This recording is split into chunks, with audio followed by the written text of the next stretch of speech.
Welcome to Sports and Politics with T. I am your host, Tanya, and thank you for joining my live on tonight. I just wanted to come in on Monday night at 8 o'clock, like I promised. Anyway, I hope everybody's had a great weekend so far, and just wanted to tackle a few issues that we have kind of looked at and some things that, we kind of wanted to take over from last week. Okay.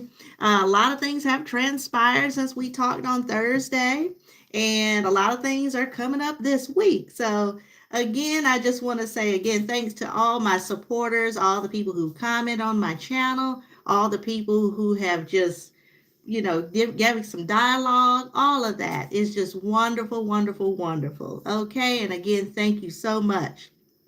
Tonight, we're going to tackle some things that I feel like is very, very important. And one of the things that we're going to talk about is the DEI that Trump had said last week. We had a few, I think we had a few plane crashes on last week.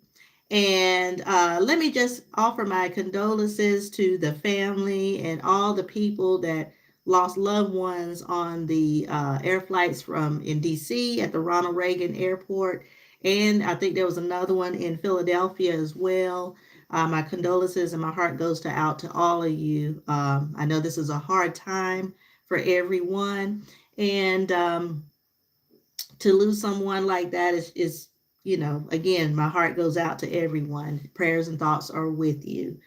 I wanted to kind of tackle just some things that the president kind of stated on last week that I felt was just so not good.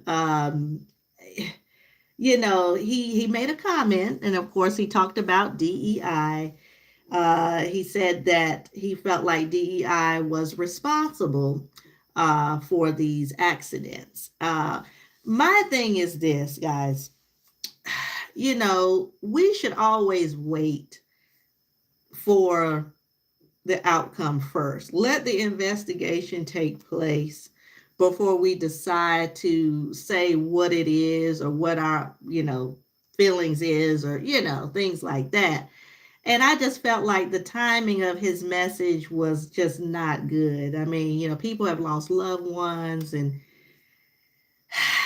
whether he meant well or not, I just feel like he should have just waited and not even tried to assume that that was the reason for those plane crashes on last week.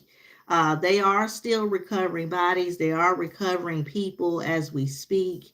And so, again, bad taste. The president of the United States is supposed to offer condolences, supposed to offer, support. There's, and just to uplift the country. But to me, he just got on the platform and just decided to, blame something that he really doesn't even have proof yet, and I just thought that that was just not good. So I hope that they do get to the bottom of it. I hope that they do get to the bottom of the investigation and all of that good stuff. So, but anyway, I just want you to listen in on what he said on last week, and then you tell me what you think. Okay, it's just a little sound clip that he had spoke on last. I think it was Wednesday of last week.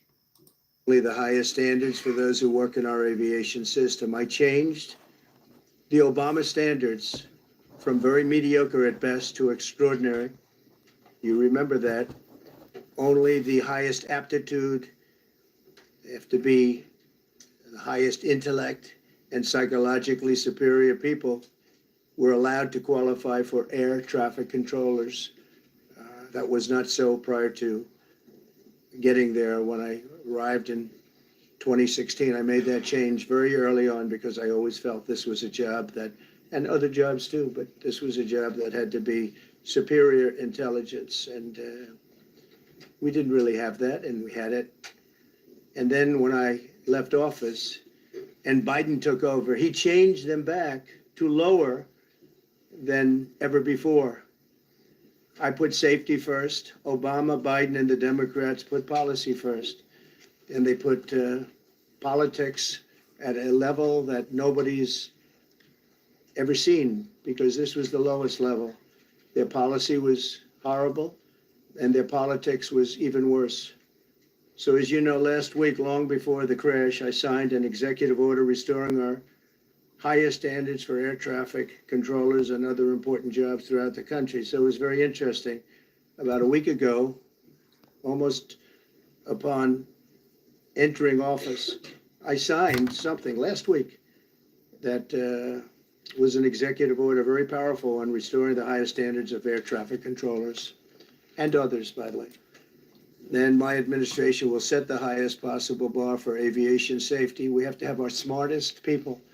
It doesn't matter what they look like, how they speak, who they are. It matters intellect, talent, the word talent. They have to be talented, naturally talented geniuses. You can't have regular people doing that job. They won't be able to do it. But we'll restore faith in American air travel.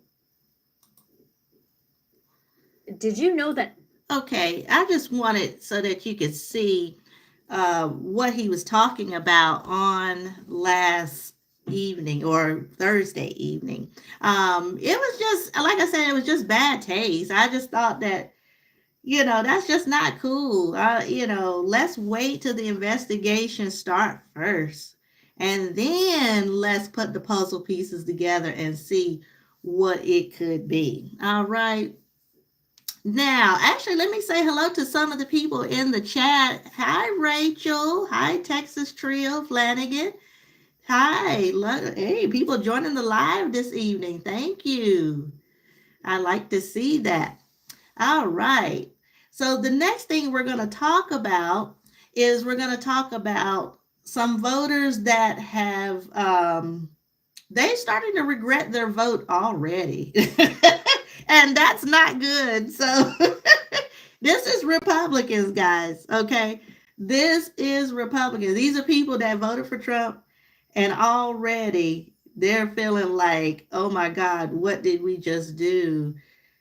Did we make a horrible mistake? This and that and this and that. And I'm just like, all right, okay, so. But anyway, let's listen to one of the Trump supporters that she said, they done cut my benefits off. Now she can't get no FEMA help because she lost her home during the flood in North Carolina. I think he signed an executive order for that as well. And I'm just like, that's the complete opposite of what he said he was going to do. But anyway, just listen in on what she has to say. And then you tell me, if this is something that,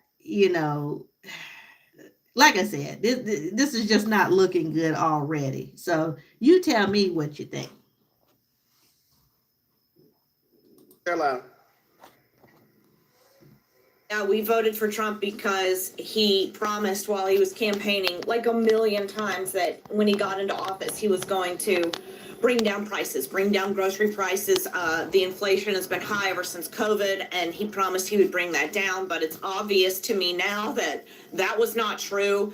Egg prices have skyrocketed. The bird flu is killing all the birds, and he doesn't seem to be doing anything about that. He's stopping disease communications from the disease centers in America, pulled us out of the WHO. Like, how does that help anything? And yeah, all he's been doing is taking away rights and freedoms, or trying to. He's not doing anything about the economy. So yeah, we totally regret our vote at this point. We've had a really tough time here in North Carolina. Half of my house got washed away in Hurricane Helene, and I applied for FEMA assistance and we got approved. But now Trump is canceling FEMA and emergency assistance to people.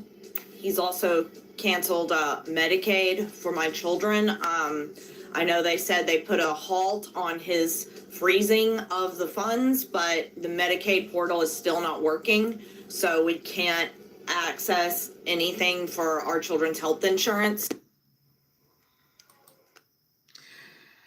Oh boy, that's just not good, guys. He's canceling all these programs. He's canceling all this assistance. Now, this young lady voted for Trump in good faith, thinking that she was making the right decision for her and her family. And already he's slashing benefits, he's slashing help for FEMA, people who have lost houses, people who have lost everything. And you're cutting away FEMA? Like, I just don't get it, y'all. I don't understand what this is not making America great again. I'm sorry. I mean, people are saying, but it's just February. Give them some time. Give them some time. I say, well, maybe. But right now, I mean, if this is what's going on in the first 2 weeks, just think what's going to happen look, I'm just telling y'all, we have really got to, if you got money, start storing up some money, start, putting it in some places that you ain't never seen. I'm not saying take your money out the banks and stuff like that. I'm just saying, just don't have all your eggs in one basket. Okay. So everybody said all these tariffs, and now some of the countries are fighting back, toward us. And I'm just like, hey, we've got to protect ourselves, y'all. We have really got to protect ourselves, because he's just signing off on everything, no matter what the circumstance, it's not affecting him, so he doesn't care, but everyday families, everyday working people who's trying to save money or at least, take care of their family or themselves, he's cutting away everything. Now, I know we talked about DEI last week. Now, that's one puzzle piece that we ain't tackled all the way through yet. But now he's taking away just regular help. Like, how you cut FEMA? Like, anyway, I mean, we'll just see. Well, I know it's early. It's just February the 3rd. He just got in there on January 20th. But still, at the rate we're going already, I mean, that's sad when you got people who's already regretting their vote. Not that I'm surprised, but I'm just saying, like, it ain't even been a month. And they're already saying this is not good. And see, this is coming from Republicans, okay? This is coming from the Republican Party. This has absolutely nothing to do with independents or Democrats. Yeah, so I know I might get some comments in there, and they might say, well, you're just trying to start trouble. No, I'm showing you from the horse's mouth. Your party is starting to hate this already. So anyway, let's move on to the next topic at hand. We're going to talk about some of the protests that's been going on in California. And a lot of the Mexican, Hispanics, they're protesting, and they are not having it. They are making a stance. They're saying, hey, we deserve to be here. Okay. Now, I can understand people wanting to fight and try to, fight for their family and get a better way of life. But you still got to come in the right way. You know what I'm saying? You still got to come in the right way. So let's just watch this clip, and we're just going to tackle it. And then that way you can kind of see for yourself the type of stances that they're making. And this is going to be like every state. This is just not California. Every state is now having a protest with the illegal immigrants. And so just watch this. Let's go to downtown Los Angeles. Scott Wright is live in Air 7 over a protest. So if you're heading to downtown, be aware you might have some travel issues. Scott. Yeah, Philip, that is certainly possible. We had a demonstration yesterday as well, and a march similar to this one. Several hundred people right now at Spring Street. And yesterday afternoon into the evening, at one point, they tried to block the 101 freeway. CHP moved in and did not let that happen. Right now, we're south on Spring. I believe this started at Mariachi Park, came down Main, down to First, and now past Second on Spring Street. Seems to be a couple hundred people or so. We don't see much of a law enforcement footprint at all at this point in time. And the protest, the march, if you will, seems to be peaceful. I'm not certain how well organized it is. I say that because it appears to start at Mariachi Park, but we don't know where it's ending. A lot of times we'll get notification where they're going to go to, and there's going to be a rally. At this point in time, we haven't seen that information. But certainly on Spring Street, some of the surface streets in downtown, you get several hundred people down here. It will affect the drive. There's no question about that, Philip. But right now it's peaceful. A couple hundred people or so will give you a little bit of a wide shot, give you an idea exactly where this is in downtown LA. It's on Spring, coming up to 3rd, 4th. They may be headed to Pershing Square. That's just speculation, but a lot of times that is the case. So no big traffic implication right now, but we do believe we're going to see more and more people gathering here and joining this march and protest as we make our way into the afternoon. Well, and it certainly could change over the next hour if people start to just come to an end at an intersection. So we'll keep looking at it, Scott. Thank you. But there are demonstrations all across Southern California, for that matter. Eyewitness News reporter Jessica Nova joins us now live in Santa Ana with more on the same story, but in Orange County. Jessica. That's right. We are right in downtown Santa Ana, right in front of Sasser Park, where this demonstration is growing by the second. It started at 10 o'clock with just a few dozen people, and I am telling you, by the second, we are now to several hundred. Now, the message here is clear, and it's a critical one for organizers. They have people of all ages here today coming together to take part in the Day Without Immigrants demonstrations we're seeing across the nation. Immigrants and allies asked to not show up to work or school to show the economic impact of the immigrant community. And organizers of this particular demonstration tell me a key message for them today is to show immigrants are more than a workforce. With me here, I have the two women who put together today's event here in the heart of Santa Ana. Thank you so much for joining me. Now, you told me earlier, one of you had said you want to show that the immigrant community is more than just a workforce. Can you please elaborate on that? It's more than just a workforce. We're a community. We're humans ourselves. We do so much for our family and friends. We're so much more than just just more than a workforce. We're here for our people. We're here to fight and show that we could do so much more than just, what they call us to do, what they want us to do. We're here for our people. Thank you so much, Carla Valencia. And the other organizer here with me is Tomali Un. Tolali, disculpa, I'm sorry, Tolali. Now, Tolali, you had told me about the history Santa Ana has and a message you had, right, for the mayor?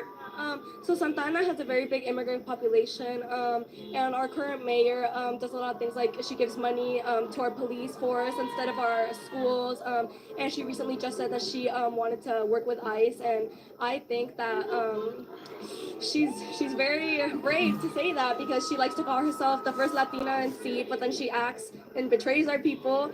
So we're here to tell her that we're here, and we put her in power, we can take her out of power. Thank you so much. Thank you both for your time. And the organizers also sharing with me that it is very important for them to keep today's event peaceful, keep it here in the area. They don't want to disturb, but they want to make their message clear. So far, we had heard peaceful chants. We have seen them go from one corner to the other, following the light signals, a lot of support from the cars that are driving by.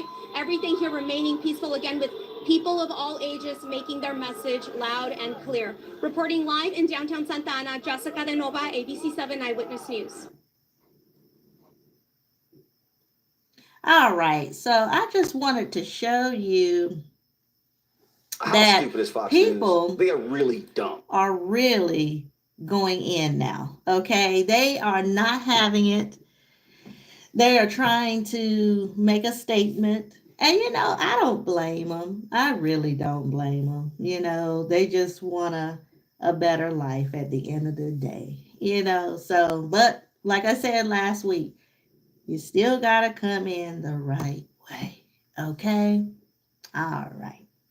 Now, the next and the final thing, well, actually, we're going to talk about two more things. Let's talk about the Super Bowl for a second. Chiefs versus the Philadelphia Eagles. And I just want to see if anybody's in the live, what their team is, who you think is going to win.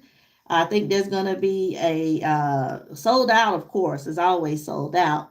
And it's going to be down in New Orleans, Louisiana. So it's going to be really, really spectacular. All right. Everybody's going to get their food and their drinks. And of course, everybody liked the commercials and the halftime show. I know the halftime show is going to be Kendrick Lamar, the rapper.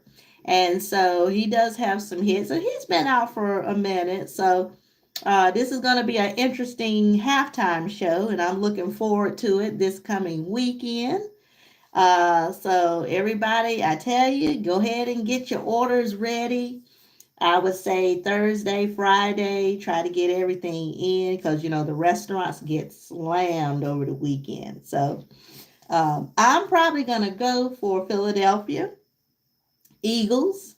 Now, typically, Kansas City is my team.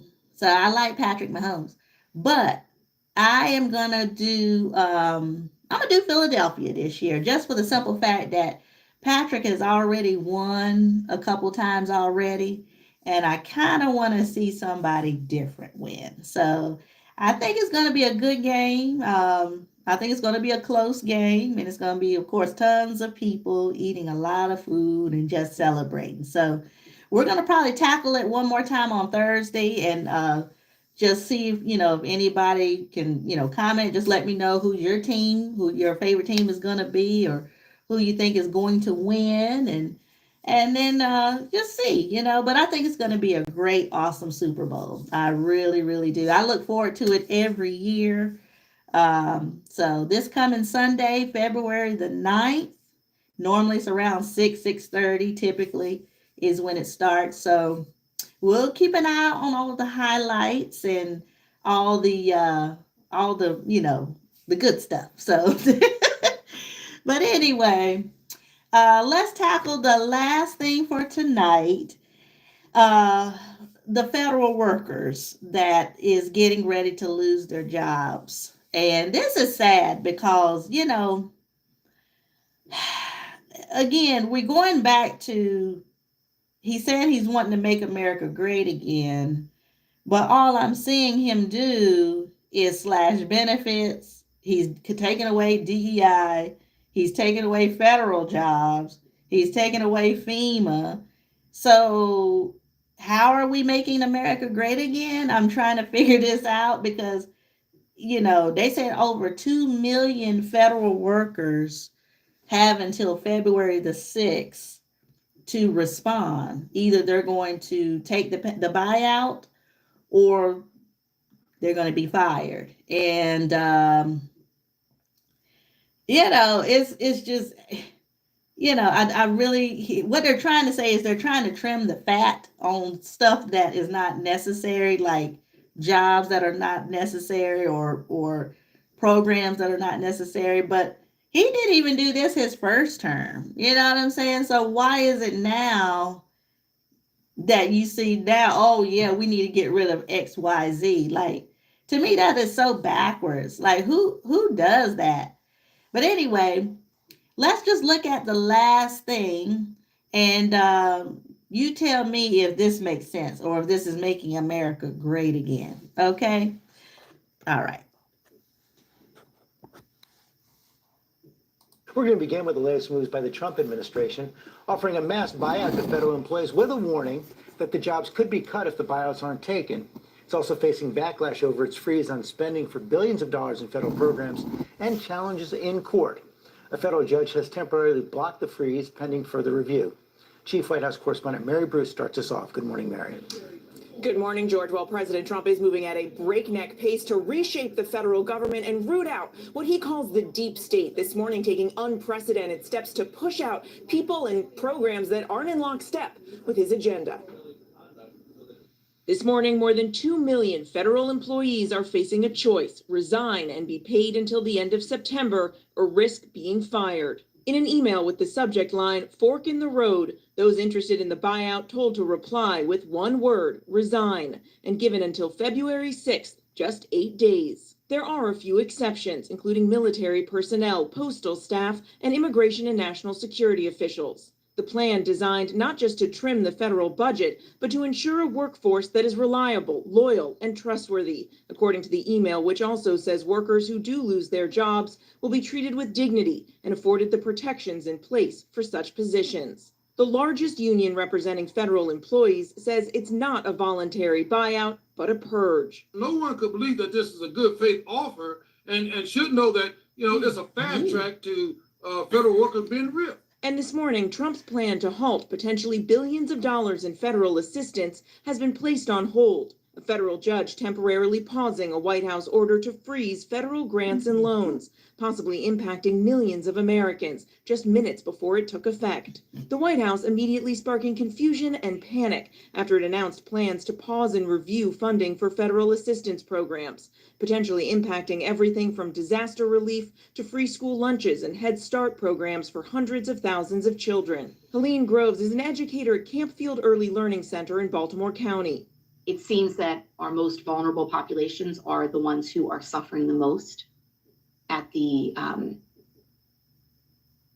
with these executive orders. The White House is defending the move, saying the review is needed to save money and root out programs that run counter to Trump's priorities, like climate change initiatives or diversity, equity, and inclusion programs. But the broad directive sparked confusion, even at bigger programs like Medicaid, which provides health insurance for 72 million low-income Americans. States reporting they couldn't access the Medicaid online portal, instead receiving a warning about possible payment delays due to executive orders regarding potentially unallowable grant payments. The White House saying payments are still being processed and sent, and insisting programs that provide direct benefits to Americans will not be impacted, including Medicaid and also Medicare, Social Security, and federal food assistance. But questions remain about funding handed out to states and organizations that's passed along to people in need. There certainly are lots of organizations that receive funding and then may pass along a benefit. Meals on Wheels, for one. They provide meals for over 2.2 million seniors. What is the president's message to Americans out there, many of whom supported him and voted for him, who are concerned that this is going to impact them? Again, direct assistance will not be impacted. Direct assistance, Caroline. It's going to another organization and then trickling down.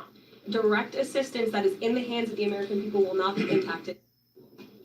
Now, Meals on Wheels telling us in a statement the lack of clarity and uncertainty unfortunately means seniors will panic, not knowing where their next meals will come from. George, still a lot of questions about how all of this is going to play out. There sure are. On another front, during the campaign, President Trump suggested that Mark Miller, the former chairman of the Joint Chiefs of Staff, should face execution. Now his administration is taking action against him. Yeah, George, Donald Trump is continuing to try and seek retribution as promised against his former chairman of the Joint Chiefs, General Mark Milley. The Trump administration now removing his security details, suspending his security clearance, and directing the Pentagon to look into General Milley's conduct to determine if his military rank should be reduced. That could impact his benefits and his personal financials. And they continue to try and wipe his memory from the Pentagon. They are now looking into taking down his official portrait from his time as the Army Chief of Staff. ABC News has reached out to Milley. We have not heard back. George. All right. So you see right there, now you're slashing 2 million federal jobs. Like, what? What? Am I missing something? How is this helping the economy? I'm really just flabbergasted. Like, this is who we want. Anyway, let me just keep it moving. Anyway, guys, I just wanted to get on live tonight. Normally I do a pre-recorded video, but tonight I wanted to at least do my live for a change to show that, hey, I am here.